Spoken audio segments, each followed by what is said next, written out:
누가복음 5장 12절부터 16절입니다. 예수께서 어떤 동네에 계실 때에 온몸에 나병이 든 사람이 찾아왔다. 그는 예수를 보고서 얼굴을 땅에 대고 엎드려 간청하였다. 주님, 하고자 하시면 나를 깨끗하게 해 주실 수 있습니다. 예수께서 손을 내밀어서 그에게 대시고 그렇게 해주마 깨끗하게 되어라 하고 말씀하시니 곧 나병이 그에게서 떠나갔다. 예수께서 그 사람에게 아무에게도 말하지 말라고 명하시고 이렇게 말씀하셨다. 가서 제사장에게 내 몸을 보이고 내가 깨끗하게 된 것에 대하여 모세가 명한 대로 예물을 드려서 사람들에게 증거로 삼아라. 그러나 예수의 소문이 더욱더 퍼지니 큰 무리가 그의 말씀도 듣고 또 자기들의 병도 고치고자 하여 모여들었다.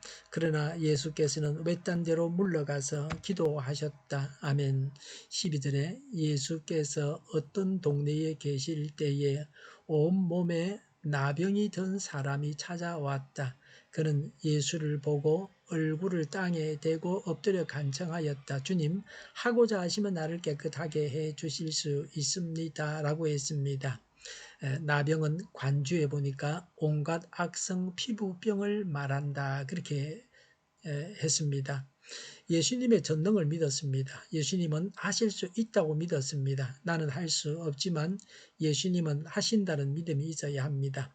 얼굴을 땅에 대고 엎드려 간절히 청했습니다. 겸손하게 구하고 간절하게 구한 기도가 응답을 받습니다. 간절히 구한다고 하는 것은 구원자가 예수님밖에 없다는 믿음 때문이었습니다. 간절한 기도에 하나님은 응답하십니다. 13절에 예수께서 손을 내밀어서 그에게 대시고 그렇게 해주마 깨끗하게 되어라 하고 말씀하시니 곧 나병이 그에게서 떠나갔다라고 했습니다. 예수님은 깨끗하게 되어라고 명령하셨습니다. 병을 향해서 명령해야 합니다. 예수님은 그가 구한 대로 해주겠다고 하셨습니다. 하나님은 우리가 믿고 구한 대로 해주십니다. 우리는 믿음을 가지고 구해야 합니다. 곧 나병이 그에게서 떠나갔습니다. 순간적으로 병이 나았습니다. 믿음의 기적이었습니다. 예수님께서 행하신 치유의 기적입니다. 오늘날도 믿고 구하는 자에게 기적이 일어납니다. 예수님의 말씀대로 되었습니다. 지금도 성경 말씀대로 됩니다. 성경 말씀을 그대로 믿어야 합니다. 나의 문제도 하나님께서 해결하시는 것을 믿어야 합니다. 문제를 해결하시는 하나님이십니다. 본래 문둥병자는 건강한 사람과 접촉해서는 안 됩니다. 나병 환자와 접촉한 자는 부정한 자라고 했습니다. 나병 환자는 부정한 자요. 부정한 자와 닿은 자는 부정해집니다. 그러나 예수님은 부정한 나병 환자의 몸에 손을 대셨습니다. 예수님은 깨끗게 하시는 분이시므로 이렇게 하실 수 있으셨습니다. 우리도 예수님처럼 사랑의 손을 직접 내밀어 가난하고 병들고 소외된 자들에게 도움을 베풀어야 합니다.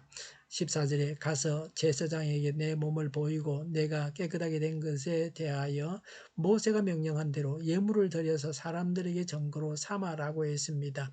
문둥병자는 격리 수용되었습니다. 가는 곳마다 불결하다고 외쳐야 했습니다. 버림받은 인생입니다. 하나님 나라는 소외되고 버림받은 자에게까지 찾아와 새로운 희망을 불어넣어 주셨습니다.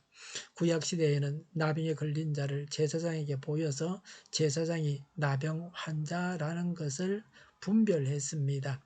나병이 나았을 때도 제사장에게 보여서 병이 나은 것을 보이고 정결예식을 하고 사회에 다시 복귀하게 됩니다. 이제는 병이 나았으니 그 절차를 율법에 명한 대로 밟으라고 하는 것입니다. 예수님은 기존의 권위를 인정하셨습니다. 예수님은 제사장과 율법을 인정하셨습니다. 인정해야 할 권위를 인정하지 않는 것은 교만입니다. 그리고 제사장에게 보임으로 예수님이 메시아이심을 증거하는 기회가 되게 하셨습니다. 제사장은 무능한 사람입니다. 성경의 제사장은 나병을 고칠 능력을 가지고 있을 것이라고 말하지 않습니다. 제사장의 역할은 단지 나병에 걸린 것과 나은 것을 분별해서 그 정상에 따라 선포하는 것입니다. 나병 환자다, 건강한 사람이다 라고 선포할 따름입니다. 그러나 예수님은 고치는 능력을 가지셨습니다. 예수님이 참 제사장이십니다. 우리 안에 계신 예수님으로 인해서 우리에게도 이런 능력이 지금 나타나야 합니다. 14절에 예수께서 그 사람에게 아무에게도 말하지 말라고 명하시고 15절에 그러나 예수의 소문이 더욱더 퍼지니 큰 무리가 그의 말씀도 듣고 또 자기들의 병도 고치고자 하여 모여 들었다고 했습니다. 사람들은 예수께로 모여들었습니다. 사람들이 우리 성도들을 향해서 모여들게 해야 합니다. 교회를 향해서 모여들게 해야 합니다. 사람들을 모을 만한 매력이 있어야 합니다. 예수님의 말씀과 치유의 능력이 사람들에게 매력적이었습니다. 오늘 우리도 믿는 사람으로서 불신 세상을 향해서 복음의 말씀을 전해야 합니다. 또 치유하는 능력이 우리에게 있어야 합니다. 16절에 그러나 예수께서는 외딴 데로 물러가서 기도하셨다고 했습니다. 예수님은 사람들의 인기에 연연해 하지 않으셨습니다. 오히려 초연하셨습니다. 사람들에게 인기를 얻고 갈 곳이 많아지면 조용히 하나님께 기도하는 시간이 줄어들게 마련입니다. 그러나 예수님은 기도하시는 일을 게을리하지 아니하셨습니다. 기도의 중요성을 보여주셨습니다. 기도는 최우선 과제입니다. 하나님의 일꾼으로서 기도해야 합니다. 사람들에게 매력적인 말씀과 능력이 나오기 위해서도 기도해야 합니다. 우리는 하나님 말씀도 전하고 병도 고치고 해야 합니다. 우리 교회가 해야 할 일은 말씀을 전하는 일과 병을 고쳐서 건강하게 하는 일입니다. 말씀과 치유가 있는 교회가 되어야 합니다. 그리고 기도하는 교회가 되어야 합니다. 기도하겠습니다. 말씀을 전하고 병 고침을 받고 기도하는 교회가 되게 하여 주시옵소서. 오늘보다 내일이 더 낫게 하여 주시옵소서. 교회가 분열되지 않고 하나가 되게 하여 주시옵소서. 모든 언론이 제 역할을 다하게 하옵소서. 정의가 강물처럼 흘러가게 하여 주시옵소서. 하나님을 대적하는 법을 만들지 않게 하여 주시옵소서. 코로나19가 물러가고 바로 백신 접종을 완료하고 치료제가 나오고 갇힌 생활이 끝나게 하여 주시옵소서. 수도권과 부산과 영도의 환자 복종을 막아 주시옵소서. 우리 동일교회가 만군은집하게 하여 주시옵소서. 예수 이름으로 명하노니 모든 병만은 물러가고 몸의 모든 부분들은 온전하게 될지어다. 신유의 기적을 베푸셔서 지금도 저희의 질병을 고쳐 주시옵소서.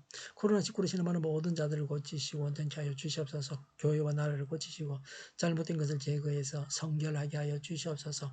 저희와 교회와 이 나라의 민족을 불쌍히 여겨 주시옵소서. 교회와 나라의 지도자 복을 허락하여 주시옵소서. 하나님께서 기뻐하시는 나라가 되게 하여 주시옵소서. 늘 맑은 공기를 마실 수 있게 하여 주시옵소서. 공부하는 학생들이 지혜를 다하셔서 앞서가게 하시며 합격의 영광을 누리게 하여 주시옵소서. 오늘도 하나님 안에서 차고 넘치는 삶, 복된 삶을 살게 하여 주시옵소서. 감사와 찬양을 주님께 돌려드리며 예수님의 이름으로 기도하옵나이다. 아멘.